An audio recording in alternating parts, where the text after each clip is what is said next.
Hi guys, চলুন দেখি এরকম ডিজাইনগুলো খুব সহজে কীভাবে তৈরি করা যায়। প্রথমে আমরা ইলিপস টুল নিয়ে নিব। একটি বৃত্ত তৈরি করব। এখানে কালার অ্যাপ্লাই করতে হবে। কালার অ্যাপ্লাই করার জন্য এখান থেকে যে কোনো কালার সেট করে নিতে পারেন অথবা গ্রেডিয়েন্ট কালার অ্যাপ্লাই করতে পারেন।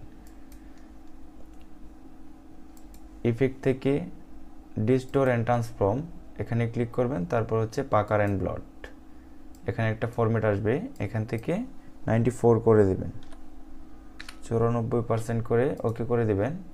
এখান থেকে এডিটে চলে যাবেন, তারপর কপি, আবার এডিট থেকে পেস্ট ইন ফ্রন্ট, কিবোর্ডে শিফট বাটন প্রেস করে ধরে রোটেট করে নেবেন। অল সিলেক্ট করে অবজেক্ট থেকে ব্লেন্ডে চলে যাবেন, ব্লেন্ড থেকে আবার মেক, আবার অবজেক্ট থেকে ব্লেন্ড থেকে ব্লেন্ডিং অপশন। এখান থেকে আপনারা বাড়িয়ে দিবেন, এটা স্পেসিফিক স্টেপ, এটা বাড়িয়ে দিবেন, তাহলে হয়ে যাবে সুন্দর একটি ডিজাইন। থ্যাংক ইউ গাইস, ভালো থাকবেন। আসসালামু আলাইকুম।